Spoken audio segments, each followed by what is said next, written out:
Yo, what's going on, everybody? It's Prime here, and welcome back to another reaction and review. Well, actually, it's not even. I'm used to saying that, but it's not even a reaction. This is just gonna be a straight up review. So let me go ahead and get the notes pulled up. This is an emergency upload. So what do I mean by that? I mean that Ye's latest record, Donda, has just dropped way earlier than we knew it would. We thought it would be dropping the date that Drake's record would be dropping. And then it came out at midnight. Fucking sue me. I don't know, man. I don't know. Give me 1 second. Let me move everything over here. We got a lot to talk about here. So let's first talk about the track list, which I can actually pull up for you right here. So here is the track list for Donda. I have just finished this. This is all a speech, which we can get into later. But yeah. Done. But yeah, sorry about that. It is a 27 track album. Let me repeat that so you make sure you understand I'm not bullshitting you. 27 tracks, as you see right here, and it is an astonishing almost 2 hours of material. Almost 2 hours of material. That is a fuck ton of material. That is a lot of material. And there's a lot to go through here. There's several tracks that are over 4 minutes, over 5 minutes. The opening to the track, we don't even get a normal length song nowadays until track 9 is like what you'd see normal people do, or maybe even track 7 in Junya, 3 minutes and 15. But we have the intro, which is 52 seconds of just one woman saying Donda a bunch. But then we got Jail 457. We've got God Breathed 533. Off the Grid 539. Hurricane 403. And Praise God 346. So there's a lot of pieces going on here. And I want to talk about kind of the album collectively. This is not going to be where I throw in the music. And I'm not going to do a video for each song that is 27 videos. I'm not recording that many. So instead, what I did is I've gone and listened to the album now. Technically twice. I listen to each track 2 times, so I make sure I kind of get the general overall gist of it. I do a first listen, then an analytical listen, and if I need more listens, then I'll probably go back and do them. But let's start off with the first real track, with the track number 2, Jail. Instrumental super distorted, very synth heavy, and then a lot of hard guitar strikes. But then in the back end, we kind of switch to this energetic and tribal drum groove, and we have features here from Francis and the Lights coming in at the intro here, as well as Ye. But their voices are a little hard to distinguish from each other, at least in the mix. And I don't know if that's intentional or not, but that's at least for me. I don't know much about Francis and the Lights, and that's my dumbass. And we also have a verse from Jay-Z on the back end, which is very good, very impassioned, very powerful, and I like what he did here. And moving on, we've got one of the several tracks here that actually features rapper, singer, songwriter Vori, who I had never heard of up until this point. Just a real talk about the instrumental here for God Breathed. Actually, let me go ahead and pull this up. Sorry, I'm just going to be a little stuttery I'm just going to go ahead and highlight each track here. So, God Breathed right there. Actually, that's too much work. I'm not going to do that. Sorry. Once again, super distorted. A lot of distortion is in these first few tracks here. Lots of distortion in the strings that come in the ability with a lot of stuttering vocal melodies and samples that after a few seconds, or I believe it's like a minute in, you transitioned into this big choral melody with the same string line, but takes out all the distortion that was on them, and it just becomes your standard bass line. Ye does a pretty decent job on the track. Pretty good melodies, very sticky. I really like this track quite a lot. Same with Jail. And Vori sings in the third verse, and even though his vocals are like absolutely drenched in reverb and auto-tune, making him sound a lot less human, it's still a really good cut. And I really do like the kind of the direction that the song goes in. And as well as the back half of the song is entirely instrumental, so you stop hearing voices up at like the 3-minute mark. I could be in like 3.5-minute mark. Now we get Off the Grid, which is a little bit of a drill cut here, featuring 504 and Playboy Cardi. And it's a little bit as important. It's produced by Chicago drill producer Fireman, who kind of transitions it into a drill beat at the back end. But it starts in the front with your basic super dark instrumental, synthetic wind and strings and wave sounds, all kind of meshing together, along with your pretty consistent standard trap percussion elements. Cardi still in a whole lot of red mode, all the super high shit. Like all that weird shit that I didn't like. I hated a whole lot of red. There were some bangers on there, but just track's not for me. But actually, I said that album's not for me. This track is pretty good, and that's because when 5Yo comes in and when Ye come in, they go on a drill beat, and they fucking like they do some fucking on that drill beat. It's a very good, very powerful drill beat, and 5Yo gets almost a 2-minute verse, which I really like because I'm starting to get more and more accustomed to 5Yo because I used to think he was a weirdo, but now as I'm getting more and more accustomed to his music, I heard him on the Body remix of Tion Wayne, I heard him on the new Polo G record, now I've heard him here. I feel like I'm getting more and more accustomed to 5Yo as a person, and I'm starting to come around to his music a little bit more. Ye said some weirdo shit here though, where he said on the track, "Is they playing soccer in my backyard? I think I see Messi. Your kids are young.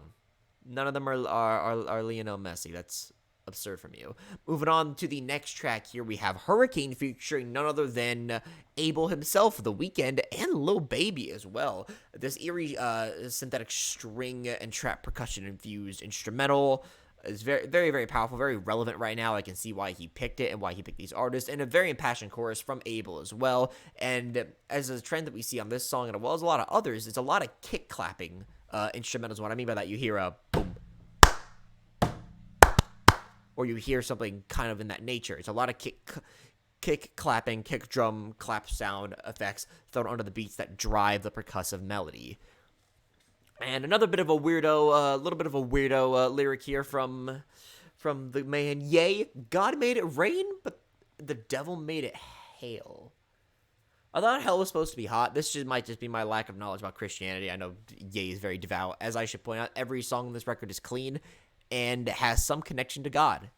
Next, we move on to the next track, which is actually called Praise God, featuring Baby Keem, who you will see later on in the week that I was not very impressed with, and Travis Scott. But the track opens up with his mother actually reciting this speech that by Gwendolyn Brooks, like Speech to the Young, Speech of the Progress Tour, something like that. And then after that, it kind of opens up in this choral melody, slow trap percussion, very Travis Scott-esque. And this is the fault of the Travis Scott effect a lot of the times where, an artist, they do a song with Travis Scott. Even Ye, someone of his stature, and as long as he's been in the game, since the Bling era, he's been in the game, he has still got Travis Scott-itis whenever Travis Scott's on a song, and they just automatically convert to making a song that something Travis Scott would make. I don't understand why that's a thing that people do, but I mean, you want to make it work for him, but he can rap. Go back, listen to his XXL Freshman Cypher verse with what was it? Ab-Soul was on there? I don't know who else is on there, but man can rap. Kanye takes up almost no space on this song, by the way. He's not on this track in any capacity. He's on here for a short amount of time. Same with Travis. He's on the intro. But most of the track is just one big ass verse from Baby Keem, who is absolutely unbearable. I hate this track. It's not a good track. It's bad. It's not it. Don't. It's disgusting. Don't like it. Moving on to the next track, though, was a lot better here with Jonah, featuring once again Vori and Lil Durk. And I like this. I like this instrumental quite a lot. Very woozy and wavy. But the only thing, there's like this annoying, piercing metronomic sound that injects the instrumental every so often. It's a little bit weird and gives me some PTSD to back when I was in a marching band. Lil Durk impresses me on this cut quite a lot with a very very like emotional verse. He doesn't, not necessarily like totally, but lyrically, as he talks about the late King Von, who was his close friend, who has died, and it's a verse devoted entirely to him. And Kanye then backs up the third verse here or I'm sorry, the second verse here, by kind of complimenting on Dirk's verse and taking his own take on the situation, like the general hood culture at large. And the only thing I don't like about this is Vori, because he sounds exactly like Jeremiah. Listen to the cut yourself. He's exactly like Jeremiah. I thought the whole song that he's in just sounds like just a Jeremiah ripoff. Next we have OK OK, which comes in, and once again we got another 5 foreign feature, as well as this Chicago drill artist Booga, and then Lil Yachty makes an appearance on here, and we get a little bit of a kind of a drill cut here once again, because 5 on the track, we're gonna get a little bit more of a drill cut. That's fine. And we get Kanye on the opening verse here, absolutely sending for Drake here. It's straight up a Drake diss verse. That's straight up what it is. There are subliminal disses at Drake everywhere in this album if you go ahead and take a look. And he bites Drake's flow as well, twists and turns his lyrics, turns them against. It's a very, very subtle diss, but after looking up some of the lyrics and realizing what he's doing, it's quite clever. It's a good track. Booga tracks up at the back end of the song, and he kind of talks about how the industry of music has made him feel. And while he didn't use a lot of wordplay, it's clear cut, straightforward. He doesn't like what they do. The only thing that's bad about this, and 5EO does his shit. He doesn't really have a verse. He just kind of has an intro with Ye. The only part I don't like about this track is Yachty, where he kind of attempts the drill flow, but it doesn't really work out. Not really. It's not great. And then we get to track 9, Junya. It's a flex track with Playboy Cardi. Super 2017 SoundCloud, super loud, sub bass, super distorted. Showing off the world things. It's a flex song. I don't mind a flex song, but the thing that pisses me off is that Cardi's jewelry is just all over the fucking mic. I don't know if you can hear when I'm rubbing my fucking mic like that, but it's irritating. It's pissing me off. Don't fucking do that. I don't know if he's intentionally rustling it around, but it's making me angry. I hated that track so much. And believe me, there's more of it later. Next track we got Believe What I Say, which is the first solo cut on the entire record. And it samples Lauryn Hill's doo-wop track. Very soul, very jazz, strong bassline groove, of course, because it's from Lauryn Hill's discography. And Ye's singing on this track. He sings on this. It's very nice. Fits pretty well with the vocal, not the vocals, even the choral tones that sit behind him in the back. It's a very nice track. And he gets Buju Banton, Jamaican legend Buju Banton, on here to do a long little interlude at the back end. I'm a little bit happy that Buju Banton is making an appearance in the mainstream. He appeared, I believe, on DJ Khaled's last record as well, Khaled, which is very interesting to see. Next up, we've got 24 with Vori once again. Sorry, let me scroll down a little bit. Yep, we got 24 featuring Vori, which is it's entirely a song dedicated to Kobe Bryant. It's super emotional from Ye. Vori just does some background vocals. It's actually mostly the Sunday service choir doing mostly all the good singing on here.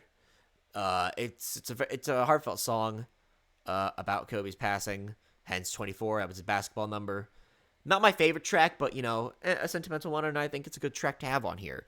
Moving on to track 12 is Remote Control with Young Thug, and this is surprisingly boring. I don't like it. It's a slow moving track, kind of like about technology and all these things, West and Elon Musk are friends or whatever. But I don't know. Not a great Young Thug performance. I mean, it's surprisingly boring.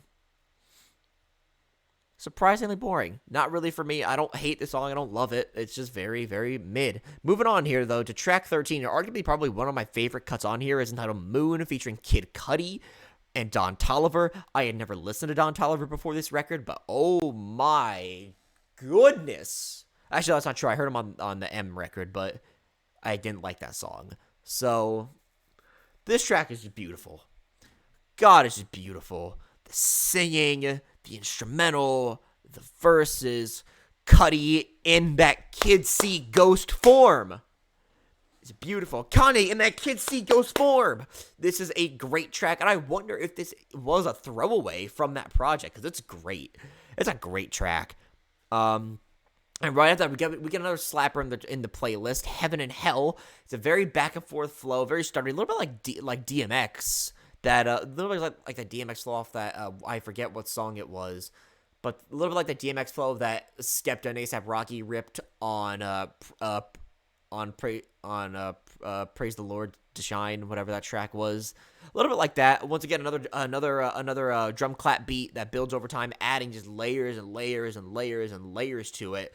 Very powerful ad-libs at the outro, and a very distorted instrumental with synth keys kind of blaring at the end. Very, very good track, Heaven and Hell. I really love that track. And then we've got the self-titled kind of interlude style. Self-titled, when I mean that. Donda, just the self-titled song. Featuring Ariana Grande and the world-famous Tony Williams. Tony Williams does a shit at the back end.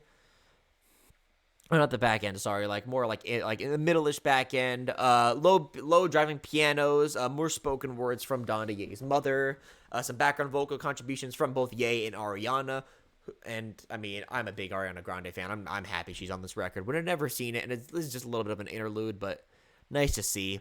Next track up we have here is Keep My Spirit Alive, featuring two of the Griselda boys, Conway the Machine, Westside Gunn, and singer KC. Super synth-heavy instrumental. Once again, more kick clap, drum clap, percussive styles. I don't really know much about KC. Singing is fine, just a little small, not really super full, not really doing it for me. Westside, I find his voice annoying normally, but he comes off fantastic here. Westside really, found a way to put his vocals to use, and I really like what he did over this cut. Conway doesn't really have a real verse. It's very short. It's like 8 bars, I think. Brief appearance, doesn't really say much. It doesn't do much over the beat. And then Ye comes in at the back end. Solid batch of lyrics, talking about his life and his habits and what's been going on. It's a good cut. And then we get to the Gigalith number 1, Jesus Lord. This is featuring Swizz Beats on production and Jay Electronica, who, if any of you know anything about Jay Electronica, this man is a little bit of a ghost. He doesn't always drop super often. Jay Electronica is a little bit of a cultural anomaly, but I like him.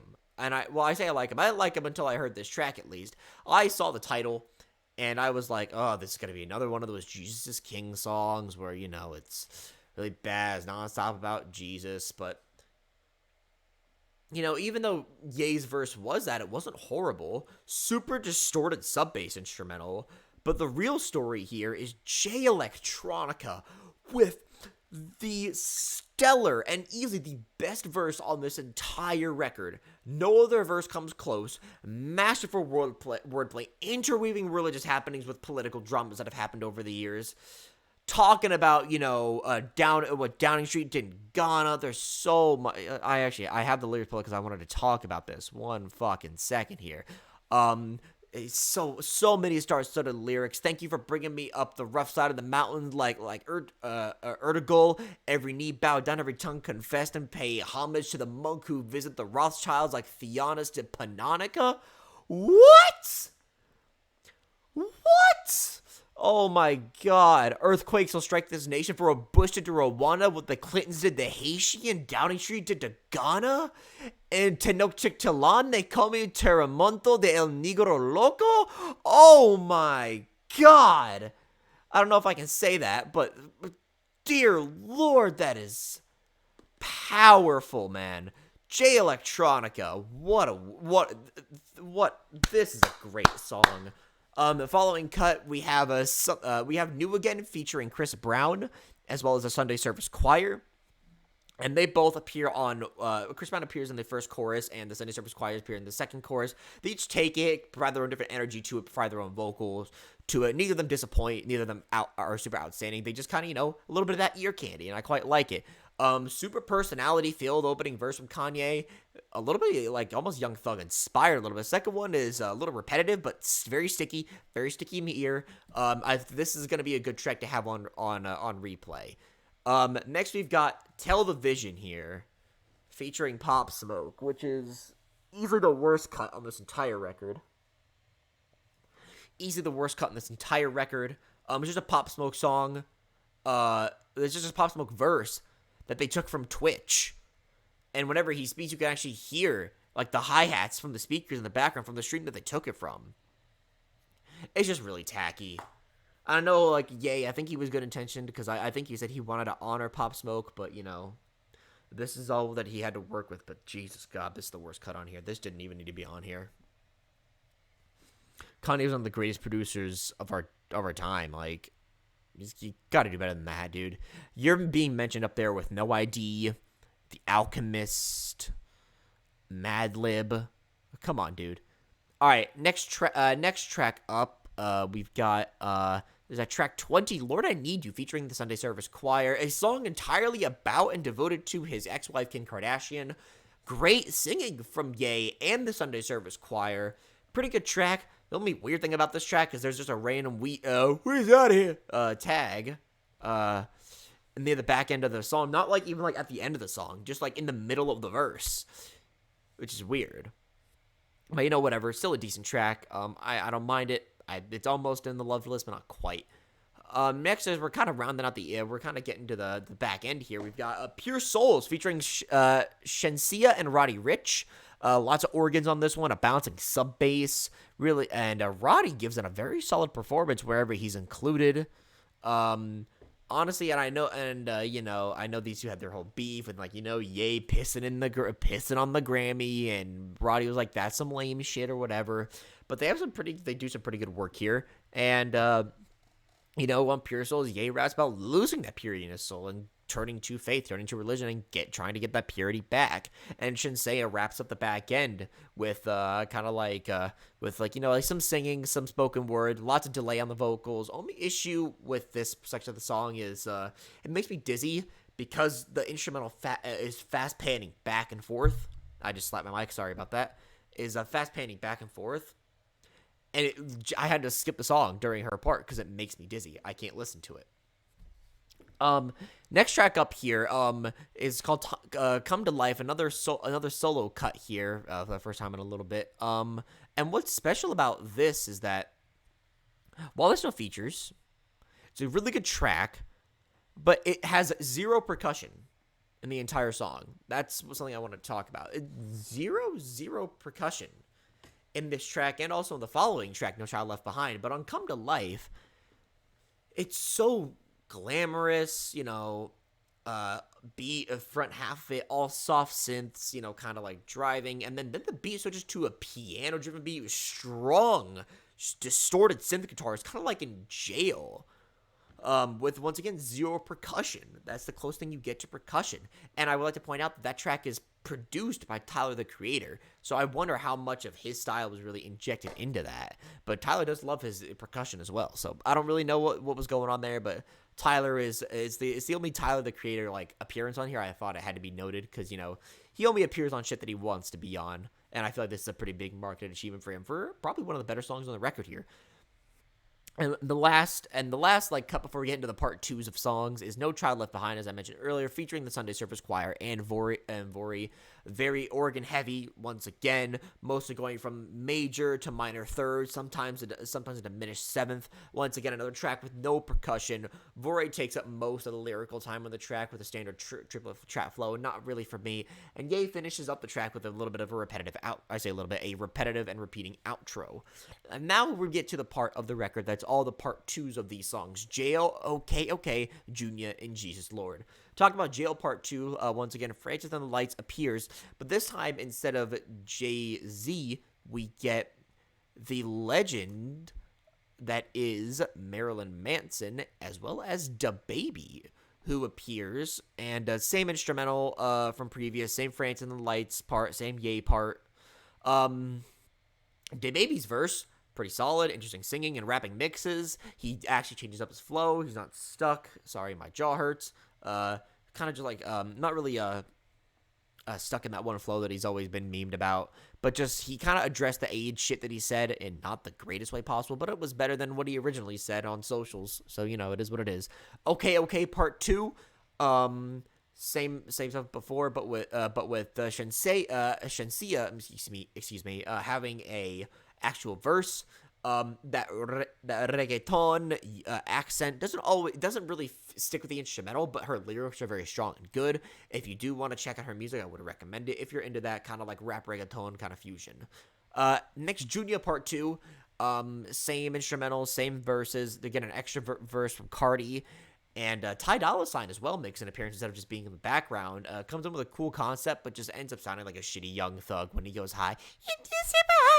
Like, I can't even do like I can't fucking do it.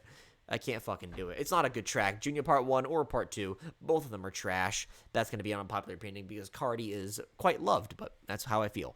And lastly, we have Jesus Lord Part 2, featuring Swizz Beatz, Jay Electronica, and The Lox, which if you don't know who The Lox are, I am a little bit disappointed in you.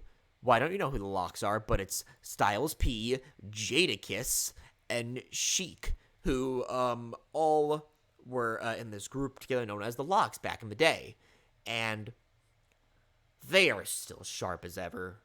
They still get shit done. Styles P reminds me why he's one of the greats. Same Kanye verse, same Jay Electronica verse. Jada, I love his voice still. That grit, that grime in his voice is so good, even still from the Bling era. Still has that punch to it, man. And that wraps up the record. Wow. I tried to go through that as quickly as possible, or at least as in detail as possible. We're almost at 30 minutes here. This will be uploaded today. This is uploaded the day it came out. This will be uploaded immediately. But yeah, those are my thoughts on Donda. Gotta rate the album. Let me go through here. I'll actually turn the screen on. We'll be saving Jesus Lord Part 2. I can't believe I'm actually saying that. We'll be saving Come to Life. I will be saving the original Jesus Lord. I will be saving Heaven and Hell, Moon.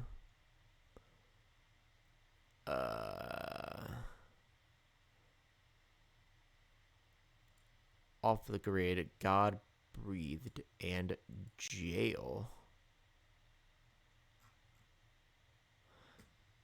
But yeah, I mean, overall, I don't know. I think I like the record. Even though I didn't save much from the record, I really enjoyed the record listening experience. Not a lot of these songs have that replayability to them.